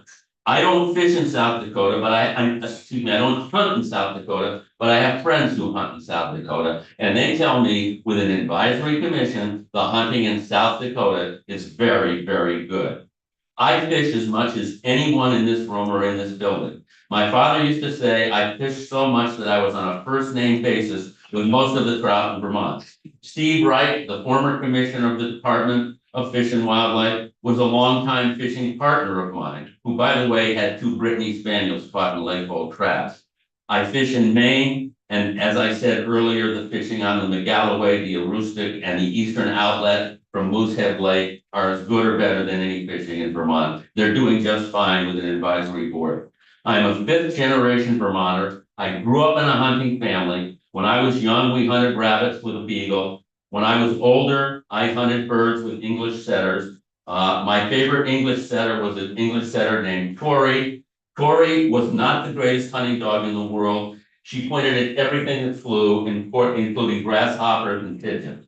I am not anti-hunting. On the contrary, I have the greatest respect for those who hunt with skill, care, and respect for their prey. I think hunting is a lot healthier, and I think it's more principled than buying your meat from factory farms, feedlots, cattle cars, or slaughterhouses. What we are doing today is not good enough for hunting or for wildlife in light of today's challenges. Act 258 will help us do better. And I would just leave you with Bob Dylan's words: the times they are a-changing and we should change with them. Thank you. Just Thank you. And can you, do you have a copy of your testimony? I marked this all up, but I'll send you one. Well, it's just that you're, for instance, when you're citing states. Oh, yeah, no, I'll send that. Can't keep up. Okay, I'll email a copy. Any questions from Mr. Kim? Because you went fast, but we have a little extra time.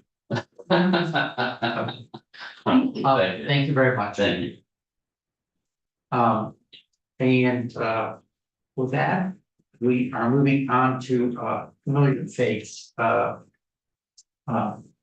Senator John Rogers. Welcome back to Senate Natural Resources and Energy.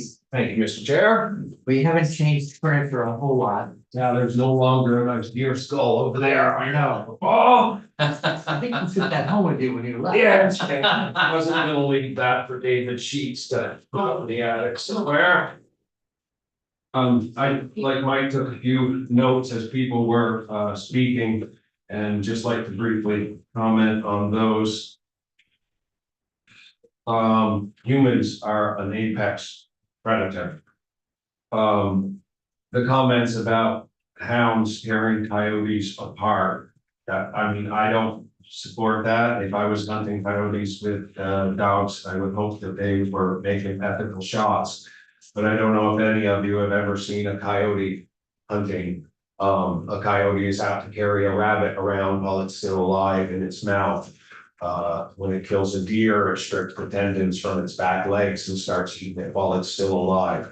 So in the circle of life, there are many things that are quite cruel, and this is no more cruel than the coyote's own hunting habits. And as a farmer who has lost livestock to coyotes, I do support being able to hunt coyotes all year. And when we talk about control of hunting dogs, it shouldn't say control of hunting dogs, it should say control of dogs. I would ride my bike one spring up a long hill in very low gear because it was an incredibly steep, long hill, and a dog came out of the yard and attacked me. So it's not just hunting dogs doing this, and if we want to really get down into the weeds, control of cats is probably more important than anything, because the cats are decimating our bird populations, and many people let their house cats out for the day. And so when we're talking about control of animals, please take that all into account. And Mike mentioned the amount of medicine taken, and see if I can figure it out with my here. I believe Fish and Wildlife said that it was 7 million pounds of venison that people harvested this year, and that is 7 million pounds that people don't have to go to the store and buy expensive beef or other things. So my response to reading the bill is from the heart and some emotion. So please bear with me. I don't mean to offend any of the people who signed on to the bill, but when I read the bill, this is how it made me feel. The very premise of the bill to eliminate the current Fish and Wildlife Board is founded in bigotry, classism, and discrimination. Privileged anti-hunters and anti-trappers have the time and money to be in the state house and to hire high-priced lobbyists. It is unfortunate that the legislature seeks to destroy what a previous legislator created in such a thoughtful manner.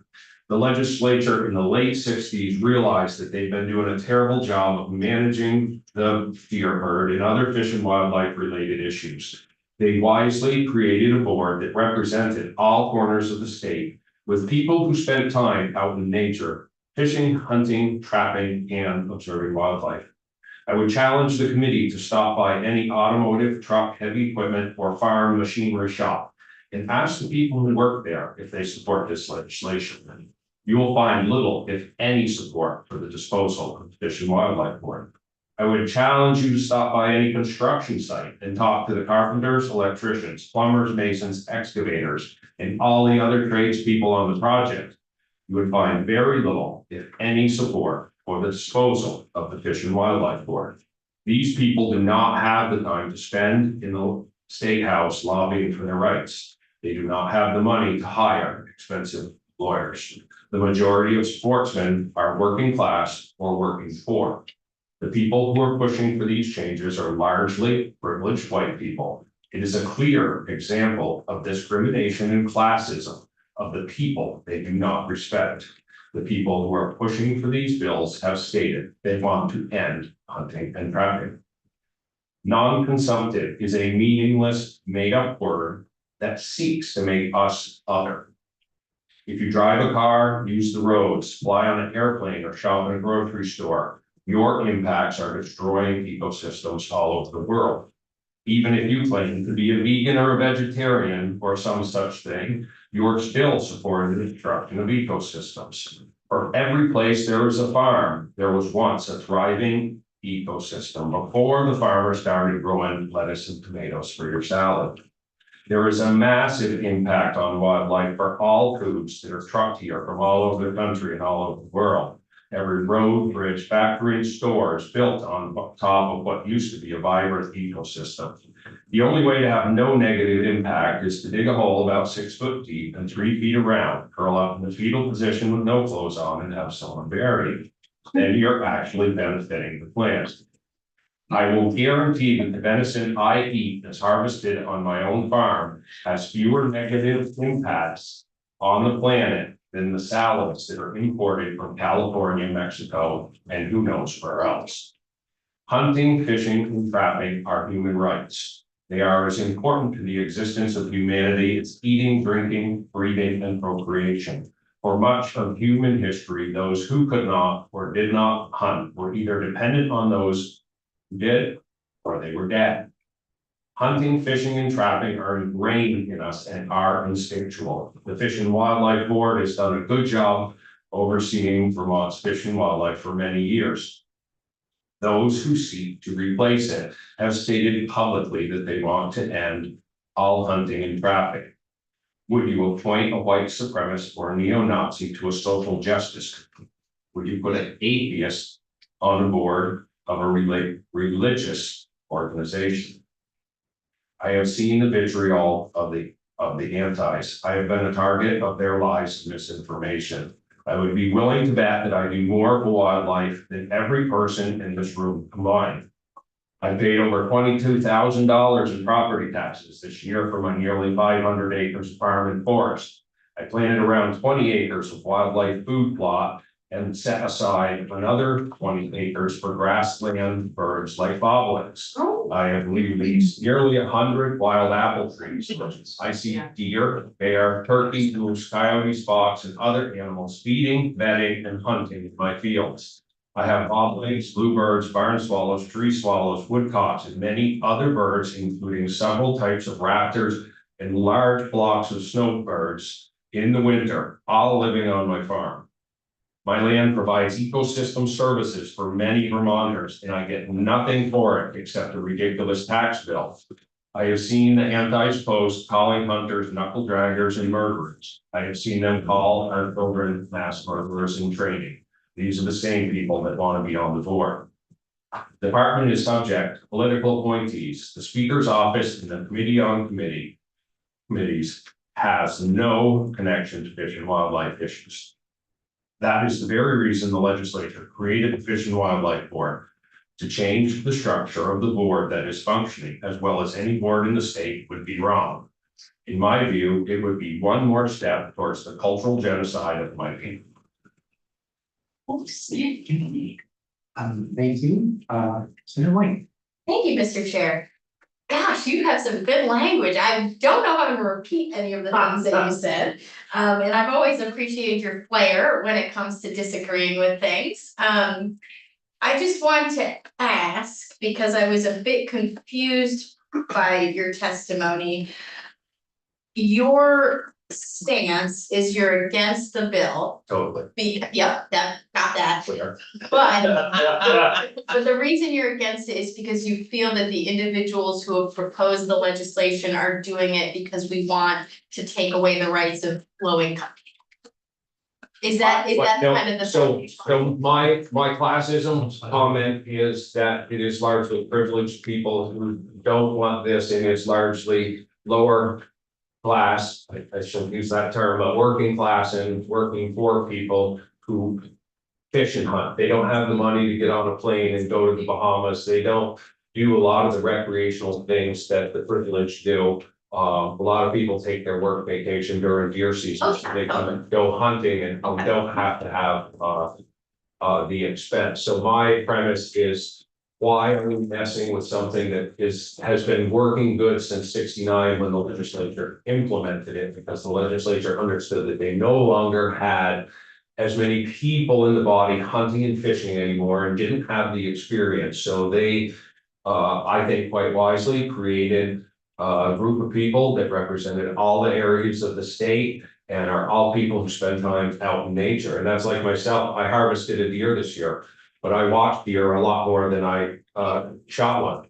I actually saw the deer that I ended up harvesting 4 times before I finally took him. I saw a couple other legal buck, but most nights I sat there and watched anywhere from 2 to 12 doe and fawn eating in my food plot. I spend thousands of dollars a year buying seed and putting in time to create these food plots. And that's why I have a large flock of snowbirds right now, because they eat the oats and the buckwheat and the winter rye. And so it's people like me that are hunters who believe in the Fish and Wildlife Board and that they've done a great job. We're the ones carrying the weight, and what do I get for it? I get a tax bill. And so I would just ask the committee, if you want to spend some time on something, I think you could spend some time on talking about ecosystem services compensation.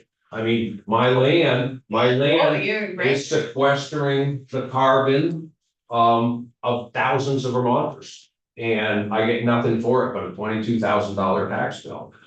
So when Anything in current use? I have my agricultural land in current use, but That's current use is a program that costs the state a bunch of money that should be a policy. All land should be taxed at its current use. Again, love it. I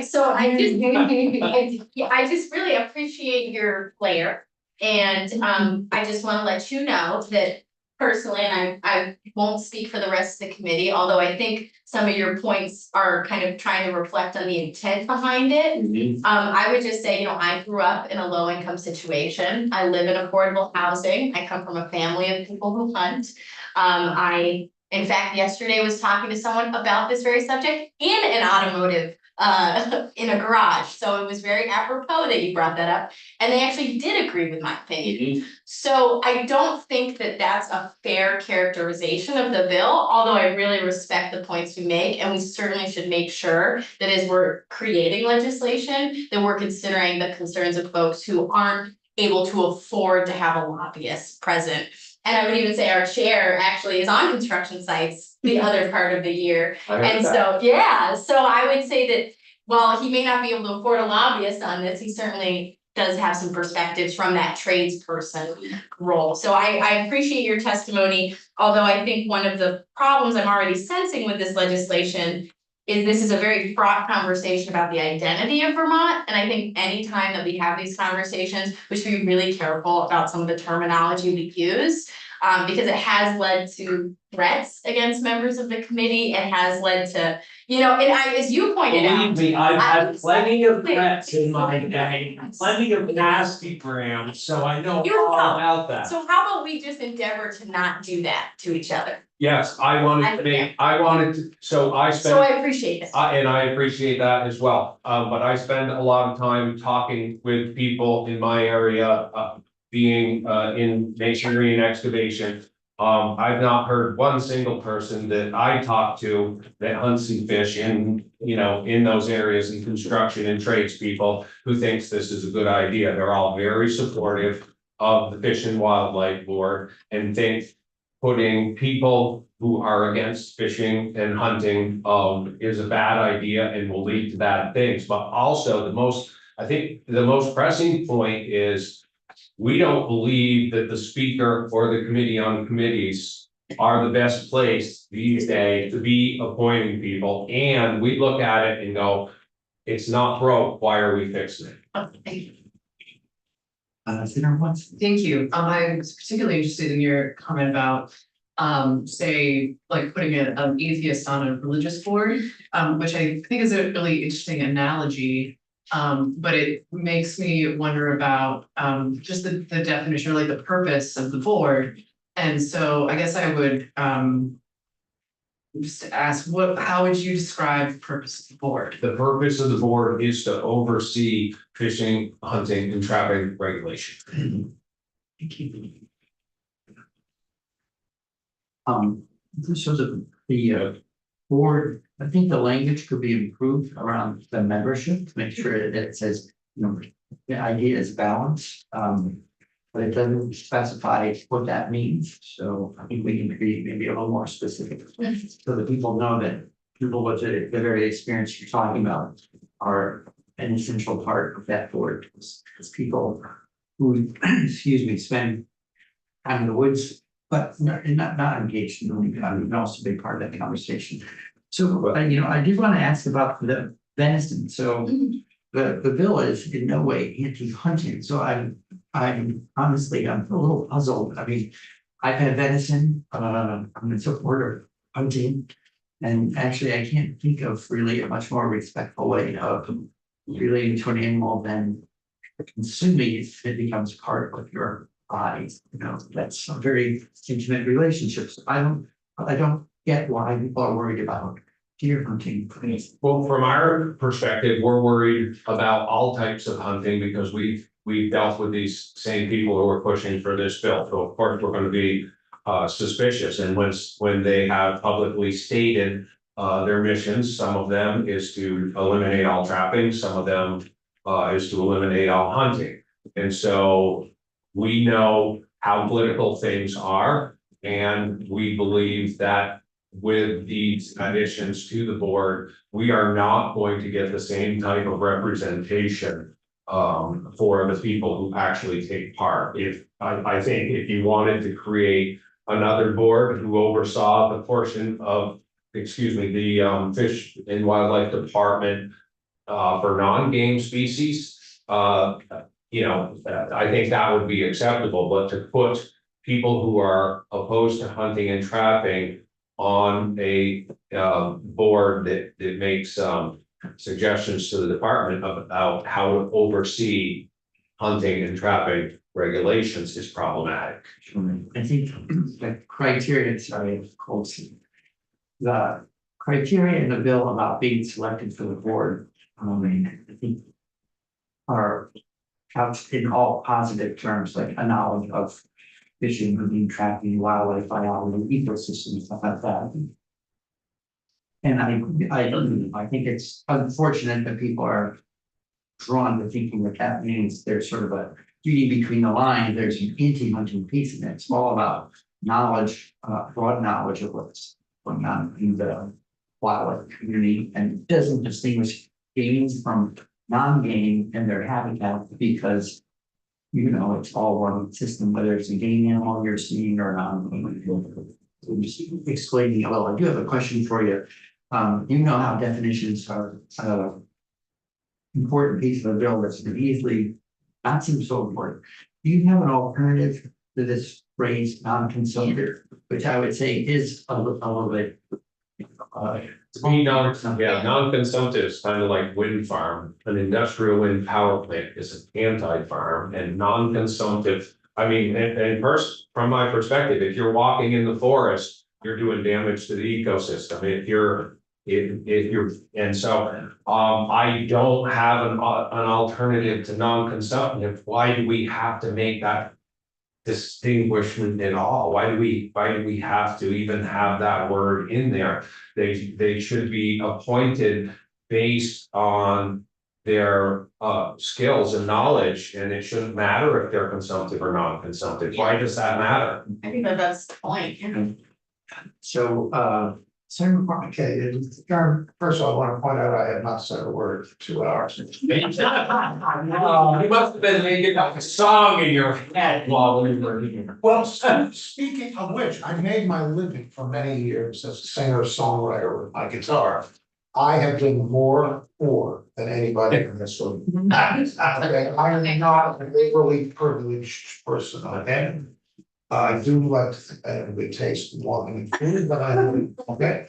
No, I want to say the term non-consumptive, it addresses the fact that that there are ways. There are people who enjoy our forests and our wildlife in ways other than hunting, fishing, or trapping. And that's the point, is that all game is wildlife, but all wildlife is not game. And I think the whole problem here is that several witnesses giving the impression that, well, we got game taken care of, so there's nothing more to do. There actually is. And the argument, we don't want people who see game in ways other than hunting, fishing, and trapping. We don't want them on the board because they're gonna get in the way, they're not worth the program. You could say that as well about having hunters and fishermen, and I have hunted. I'm not anti-hunting either, but you could say the same thing about having consumptive users, hunters and fishermen and trappers on the board. The idea is that you want a broader view. And so I guess That's all I wanted to say. Well, and I don't think they're eliminated from the current process. They can apply, and quite frankly, I find the whole non-consumptive just, to me, is divisive. It makes us the other. Now, like I told you about my farm, I harvested a deer this year, but I spent far more time bird watching Yeah. and wildlife watching than I did hunting. I spent far more time putting in those food plots and providing habitat for the wildlife than I did hunting. And so to say, I don't know, just the whole non-consumptive thing, I think is divisive. Sure. Well, I know that you have a lot of experience with writing bills, so. You know, A little. well, yeah, a little. If honestly, if you think about it, and stay in touch with the committee, I'd love to hear some. I did have one other thing, and then I'll start, it's lunchtime. I think I want just to remind everybody here, the duty of this committee is to look at. There's words in black ink between the corners of the page. That's what the bill is. The bill proposes various changes in the law. That is our job, and I work very hard at not speculating about other people's motives. And I've got to tell you, most of the people who do speculate about other people's motives, their mind reading skills are not as good as they think they are. What we presume to read someone's mind, almost always get it wrong. So good to see you, Senator Rogers. Yeah, well, it's to be, I'd love to just, stir the pot once in a while. So honestly, well, if you keep thinking about that, let us know. Oh, I will keep thinking about it, believe me. And so the hearing will continue. We're gonna be taking testimony through the balance of the week. Thank you for the 7 folks who go off the discussion. I also want to thank people. I know there's a lot of passion behind it, and I think what keeps me optimistic about Vermont is that we have a way of sitting in a room together and having a civil conversation and learning from each other. And at the heart of this, for me, the heart of this bill is respect for other ways of thinking and living here.